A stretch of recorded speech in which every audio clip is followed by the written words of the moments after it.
आइए, सुनिए, देखिए, समझिए सनातन सत्य।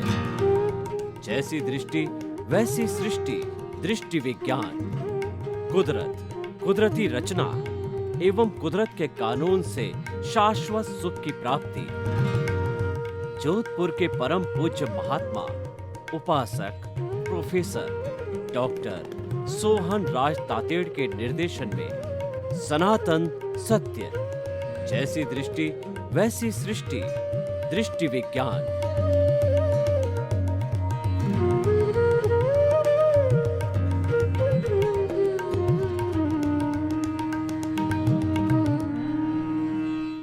चंदेषु निम्मल यरा आईचेषु अय्यं पयासैरा सागरवर गंभीरा सिद्धा सिद्धिं मम दिशन्तु सिद्धा सिद्धिं मम दिशन्तु।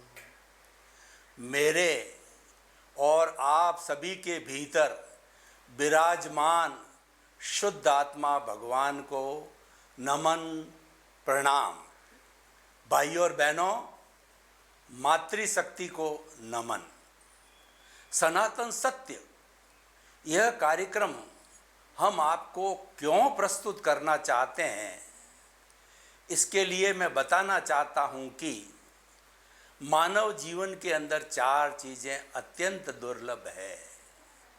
मानव जीवन का मिलना, ईश्वर की वाणी सुनने का अवसर मिलना, ईश्वर की वाणी में श्रद्धा होना और ईश्वर की वाणी को आत्मसात करना। और जिसने ये चारों ही प्राप्त कर लिए हैं उसका जीवन सफल है। मानव जीवन दुर्लभ क्यों कहा गया है? क्योंकि मनुष्य ही एक ऐसा प्राणी है जो संपूर्ण ज्ञान को प्राप्त कर सकता है। संपूर्ण ज्ञान का अर्थ हो गया केवल ज्ञान। 360 डिग्री के ज्ञान को केवल ज्ञान कहते हैं। और जब यह ज्ञान कोई भी इस औदारिक शरीर वाला मनुष्य प्राप्त कर लेता है तो इस औदारिक शरीर के अंदर वह स्वतः ही भगवान ईश्वर परमात्मा बन जाता है। मनुष्य ही एक ऐसा प्राणी है जो कि परमात्मा बन सकता है, क्योंकि हमारे भीतर जो आत्मा विराजमान है उसमें परमात्मा बनने की अर्हता है। अब हम परमात्मा कैसे बने, उसके लिए हमें सनातन सत्य, यूनिवर्सल ट्रुथ, सार्वभौम सत्य की आवश्यकता रहती है कि what is the ultimate reality of this ब्रह्मांड, of this cosmos, of this world. वो हम सनातन सत्य के माध्यम से आपको देना चाहते हैं। और ये हमारा सनातन सत्य कुदरत, कुदरती रचना और कुदरत के कानून पर आधारित है। जो सारा ब्रह्मांड है वह कुदरत है। और इस कुदरत के अंदर जो 84 लाख जीवा योनि के प्राणी जो जिनके बर्थ प्लेसेस हैं और आत्मा की संख्या अनंत है, वो उसका सनातन सत्य प्राप्त करके और वो शाश्वत सुख को प्राप्त करते हैं। ऐसा सुख जिसके बाद कभी दुख आता ही नहीं है। अतः हम उस शाश्वत सुख को प्राप्त करने के लिए सनातन सत्य कार्यक्रम देते हैं। तो आज हम बहुत सुंदर विषय लेके आपके सामने प्रस्तुत हो रहे हैं। वह है भूत, भविष्य, वर्तमान की समीक्षा। देखिए, 3 काल होते हैं। भूत का मतलब पास्ट, जो चला गया। भविष्य का मतलब आने वाला। और प्रेजेंट, जिस काल में हम बातचीत कर रहे हैं। तो तीनों की समीक्षा करना ज़रूरी है। और वैसे कि हमारे को हमेशा वर्तमान में ही रहना चाहिए। वर्तमान में रहने को भावक क्रिया कहते हैं। और वर्तमान में रहना बहुत बड़ी साधना है। क्यों कि yesterday has gone away, tomorrow never exist, the moment of present is with us to do something. कल कभी आता नहीं, कल किसी ने देखा नहीं है, क्योंकि आज हम कल की बात करेंगे और कल पे हम शिफ्ट होंगे तो उसको हम आज कहने लग जाएंगे, तो कल कभी आता नहीं है। इसीलिए कल का जब चीज़ आने वाली नहीं है तो उसका इंतज़ार कैसे करो। इसीलिए जो कुछ करना है वो वर्तमान क्षण में रह करके कर लेना चाहिए। उसके लिए कहा जाता है शुभस्य शीघ्रम। अगर आपको जीवन के शुभ कार्य करने हैं तो जल्दी कर डाल दिए, क्योंकि ऐसा कहा गया कि काल करे सो आज कर और आज करे सो अब, पल में परलय होएगी बहुरी करेगा कब। कि समय का कोई भरोसा नहीं है कि अगली सांस आए या न आए, क्योंकि हर जीवित प्राणी का आयुष्य वो साथ में लेकर के आता है। कहते हैं विधाता लिख करके भेजती है, तभी वो जन्म होता है। क्योंकि आजकल रिटर्न टिकट का युग है।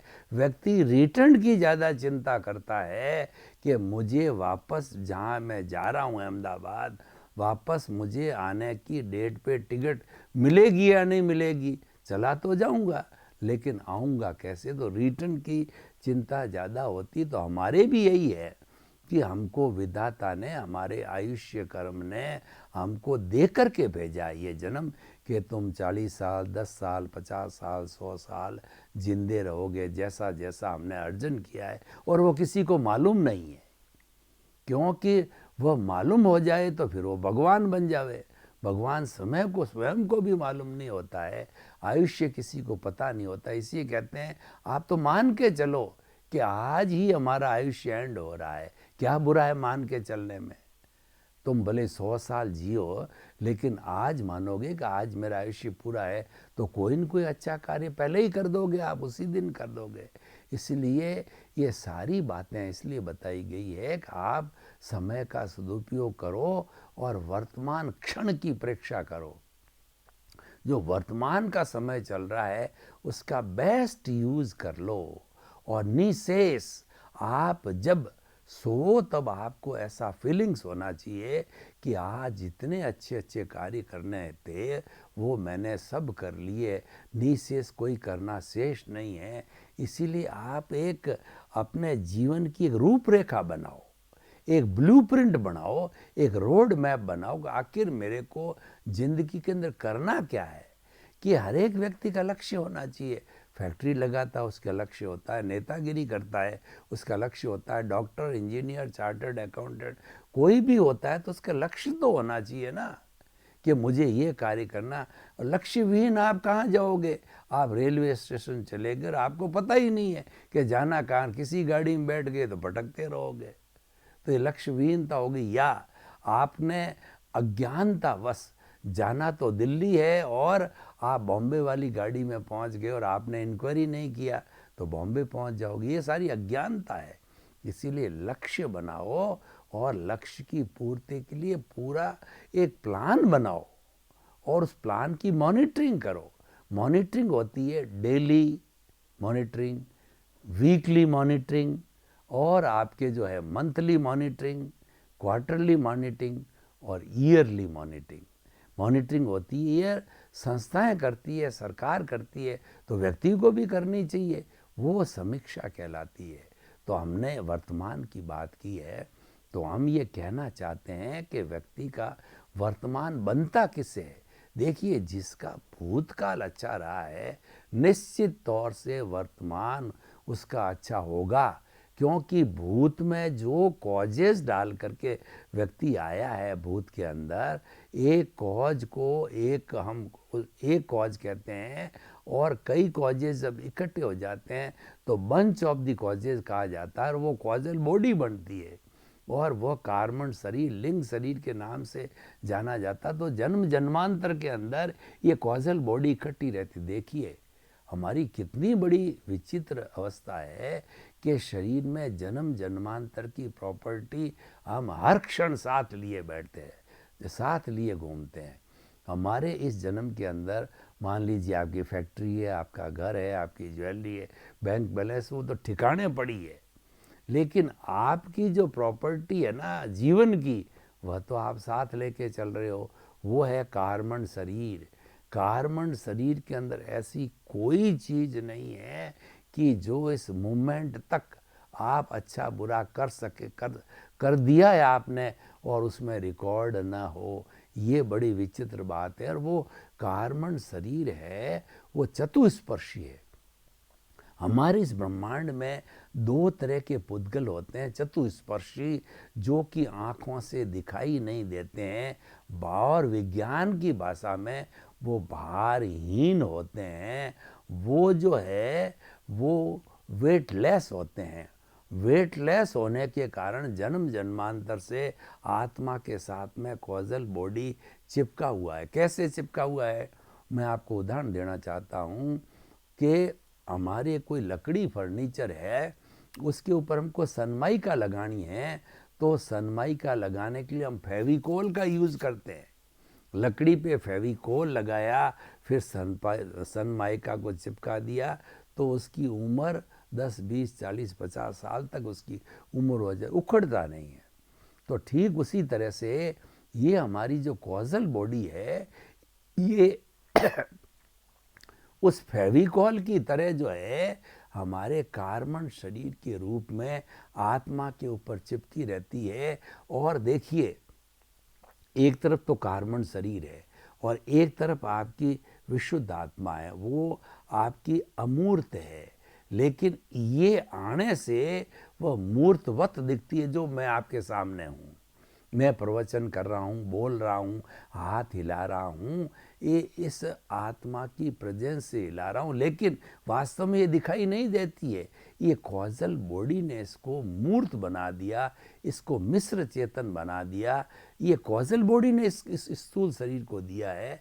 भीतर मूल जो गंगोत्री है वो कॉजल बॉडी है, मेन सोर्स वो है।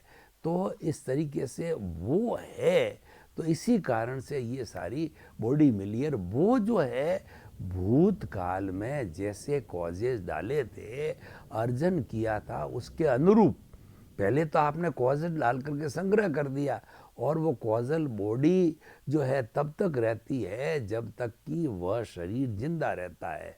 और वह शरीर मर गया, आयुष्य खत्म हो गया, और फिर उसको नया जन्म लेना था इस रूप के अंदर। तो जन्म लेते ही वो जितने भाव डाले थे वो द्रव्य कर्म रूप में जो है बदल जाते हैं। द्रव्य कर्म रूप में कैसे बदलते हैं कि भाव जो है ना वो कोई भी परिणाम नहीं दे सकता। परिणाम देता है, द्रव्य स्वरूप देता है, जिसको हम उदय और प्रारब्ध कहते हैं। भाव तो एक चार्जिंग है, और चार्ज करने से जो है वह बैटरी में स्टोर हो गया, लेकिन यूज में डिस्चार्ज काम आता है। हमारी मोबाइल की बैटरी में जितना जितना डिस्चार्ज होता है वह काम आता है, चार्ज तो संग्रह किया जाता है। तो ये जितना हमारा वर्तमान का द्रव्य है, कर्म है, वो हमारा डिस्चार्ज है और वह कराता रहता। अब देखिए, अगर भूत न होता तो क्या वर्तमान होता? नहीं होता।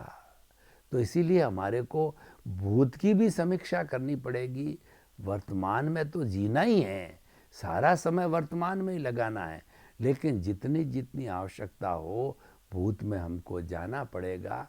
और हम वर्तमान के अंदर जो है जो कुछ भी चिंतन कर रहे हैं, वो कार्य कर रहे हैं, तो हमको कभी अंदाज़ा लगाना है कि आखिर जो है मेरा लक्ष्य क्या है।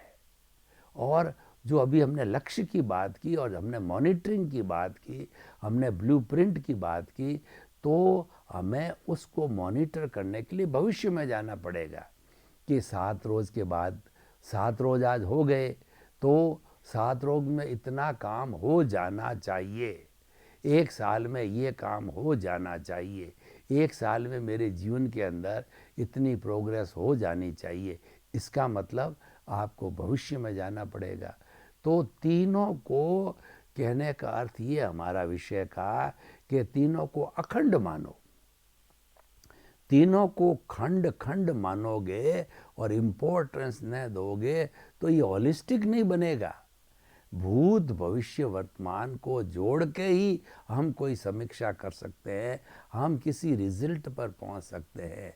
इसीलिए जिसका भूत अच्छा है, डेफिनेटली उसका वर्तमान अच्छा है, और जिसका वर्तमान अच्छा बन रहा है तो निश्चित तौर से उसका भविष्य अच्छा बनेगा, क्योंकि भविष्य वर्तमान पर निर्भर करता है।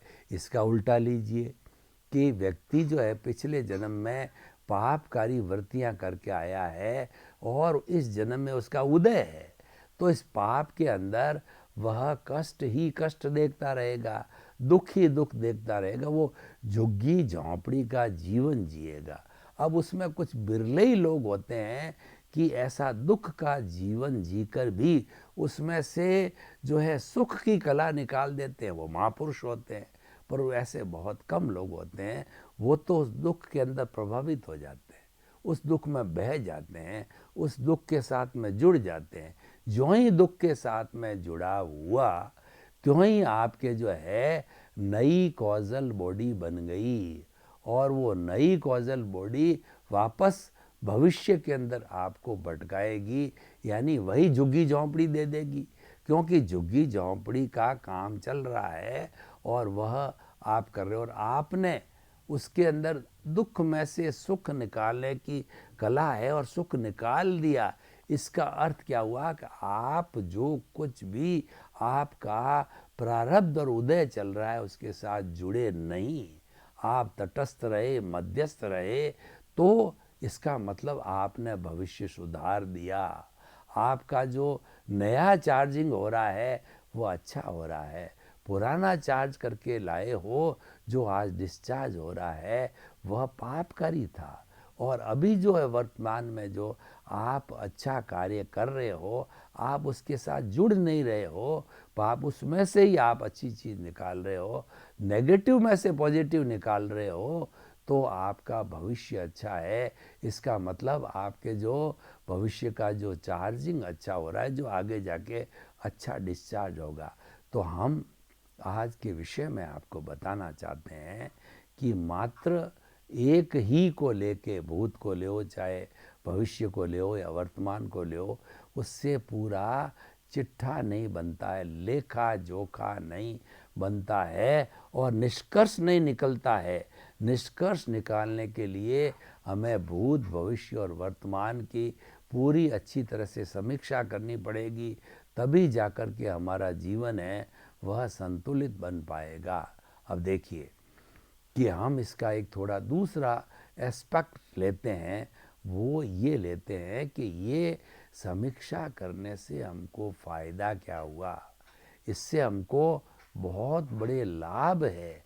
अगर हम भूत, भविष्य, वर्तमान की समीक्षा करते हैं तो उससे हमारी कमियां निकल जाती है, हमारा बॉटल नेक निकल जाता है। यहाँ पर हमारी ये गलती रही, इसीलिए हम पिट गए, हमारा जो है प्रोग्रेस नहीं हुई, या हम आगे नहीं बढ़ पाए, हमारे को अपनी गलतियों का एहसास होने लग गया।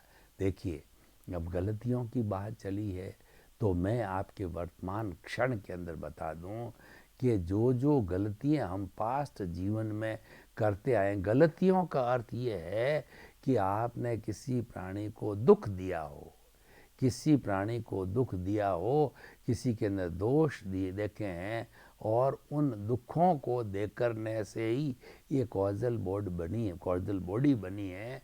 तो आप जो है समीक्षा करो।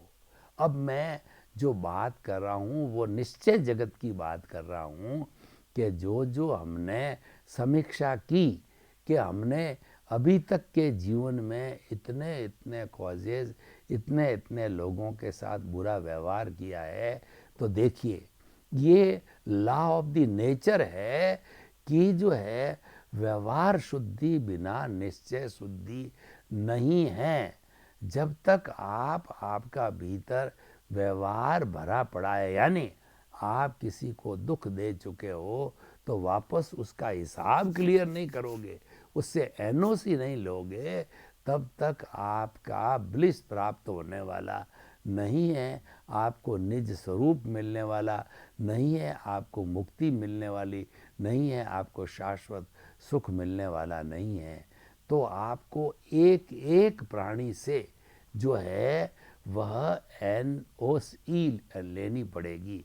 ये सारा भूत, भविष्य, वर्तमान की समीक्षा है केवल मनुष्य ही कर सकता है। पशु कैसे करेगा, उसमें समझ नहीं। पेड़ पौधे कैसे करेंगे, समझ नहीं। और नारकी के जीव तो दुख ही दुख भुगतते हैं, उनको दुख भुगतने के आगे समय नहीं है। और देवता सुख ही सुख भुगतते हैं, उनके पास में समय नहीं है। एक एक नाटक देखते हैं, हजार हजार साल उसमें हमारे जीवन के चले जाते हैं। इतने बड़े पुण्यशाली वो होते हैं, तो उनको कहाँ पड़ी है और क्यों वो समीक्षा करे, वे तो उसमें लुब्ध होते हैं। और देवता होते हैं, वो कभी त्याग पचकान कर नहीं सकते, संवर कर नहीं सकते। तो संवर नहीं कर सकते जब उसकी निर्जरा नहीं होती। और अच्छे अच्छे 26 देवलोक है कुल, जैसे कि 12 देवलोक, उसके बाद 9 नवग्रही बेयक, और उसके बाद 5 अनुत्तर विमान।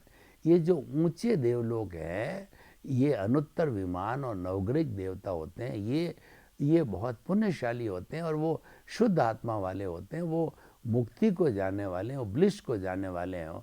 वो हमेशा जो है ये चिंतन करते हैं कब हम मनुष्य जीवन प्राप्त करें और इस पवित्र जीवन को प्राप्त करके हम सिद्ध बुद्ध मुक्त बने, मुक्ति को जाए। क्योंकि मुक्ति को जाने वाला ये मनुष्य का औदारिक शरीर ही है, जो और दूसरा कोई शरीर मुक्ति में नहीं जा सकता। किसी के पास में पट्टा नहीं है सिवाय शरीर के।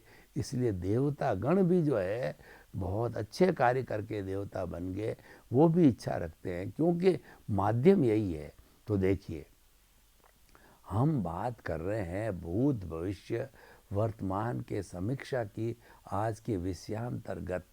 तो हमें जो है, जब हमने समीक्षा कर ली कि हम बहुत से जन्मों से लोगों को कष्ट दे के आए हैं, तो आप प्रत्यक्ष और अप्रत्यक्ष रूप से जो है उसकी शुद्धि करो। मैंने आपको बार बार बताया कि हमारी जो आत्मा का मूल स्वरूप जो भीतर विराजमान है भगवान के रूप के अंदर, तो वो अव्याबाद है। अव्याबाद का मतलब उसमें कोई बाधा नहीं है। उसको जो है एक आत्मा से दूसरी आत्मा से बात करने के लिए, उस तक पहुंचने के लिए किसी तार या माध्यम की आवश्यकता नहीं है। इसीलिए उसको अव्याबाद कहते हैं। और अव्याबाद का एक परिभाषा ये भी है कि जिसके मूल स्वरूप में कभी दुख आता ही नहीं है। और वो अव्याबाद होने के कारण जो है हम जो है हमारी बात वहाँ तक पहुँच जाती है। तो हमें जन्म जन्मांतर के अंदर जो भी हमने किसी न किसी प्राणी को कष्ट दिया है, तो उसको अप्रत्यक्ष रूप से उसकी आत्मा से हम निवेदन करें कि आप में से जिन जिन को हमने अभी तक के पूर्व जन्मों के अंदर कष्ट दिया है, सभी जो है, जैसे श्राद्ध में हम अपने माता पिता को श्राद्ध देने के लिए उनको पितर जी को बुलाते हैं, तो वैसे उनको आह्वान करना चाहिए कि आप सभी आइए और मेरा जो कुछ भी हिसाब है क्लियर करिए। सबसे पहले तो मैं हिसाब क्लियर करता हूँ कि आप में से मैं किसी से कुछ भी लेना देना मांगता नहीं हूँ। मेरा हिसाब क्लियर है और आप भी क्लियर करो, तो क्लियर करने से ही मुझे मुक्ति मिलेगी। ऐसी बार बार भावना बाते रहो, तो हमारा जितना भी हमने जो कुछ भी किसी को कष्ट दिया है, वह एनओसी हमारे पास में आती रहेगी और हम शुद्ध होते रहेंगे।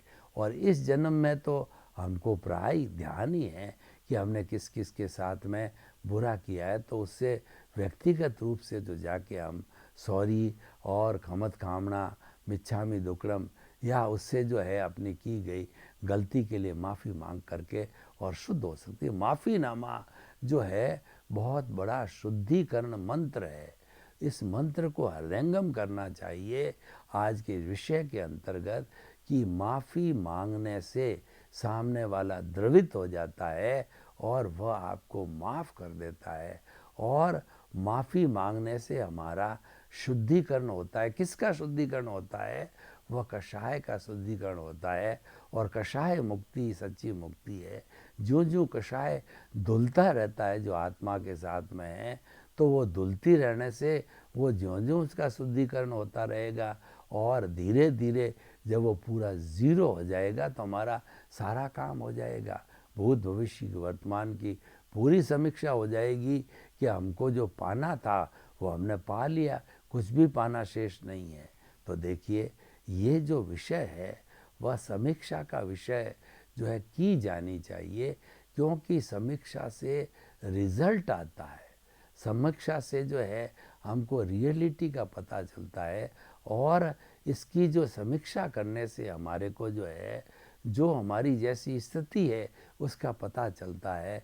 समीक्षा हर लेवल पर की जानी चाहिए, और हमें अपने जीवन की तो समस्या जो है समीक्षा अवश्य ही करनी चाहिए।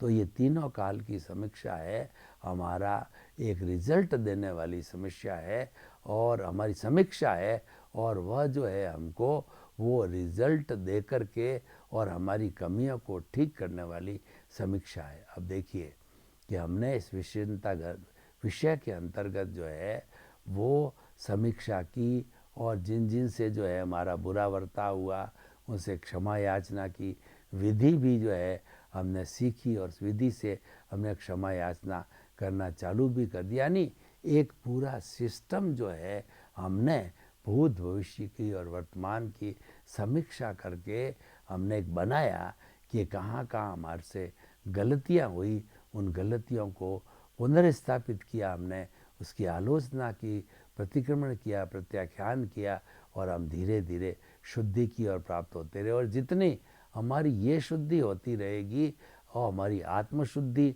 उसके पैरेलल है, उतनी उतनी आत्मा जो बॉन्डेड है वो शुद्ध होती रहेगी। और जब प्योर, जब 100% शुद्ध हो जाएगी तो वो सिद्ध बुद्ध मुक्त भी बन जाएगी। तो देखिए, आज हम अब निष्कर्ष की भाषा में ये जो है एपिसोड हम ऑडियंस के सामने रखते हैं कि ऑडियंस का इसके बारे में क्या सुझाव है, क्या प्रश्न है, क्या जिज्ञासा है। तो ये एक अच्छा विषय हमारे सामने खड़ा हो गया कि हर देश को, हर राज्य को, हर व्यक्ति को, हर ऑर्गेनाइजेशन को, हर परिवार को अपना भूत भविष्य और वर्तमान की समीक्षा करनी चाहिए।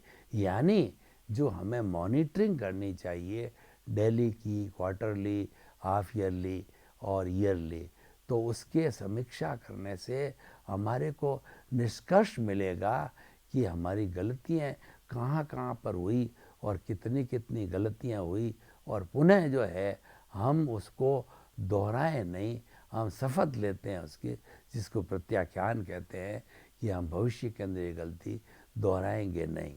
तो इस सुंदर जो है एपिसोड के माध्यम से जब हमारा निष्कर्ष निकल करके ये आया कि जिसका जो है भूतकाल अच्छा है उसका वर्तमान निश्चित तौर से अच्छा है, और जो वर्तमान को अच्छा बनाता है उसका भविष्य निश्चित तौर से अच्छा हो गया। तो हम इस निष्कर्ष पर पहुँचे हैं, और सर्वे भवन्तु सुखिनः, सर्वे सन्तु निरामया, जगत के सब जीवों को सुख मिले, शांति मिले, आनंद मिले, सबको मोक्ष मिले, सबका कल्याण हो। आप सभी के प्रति मंगल।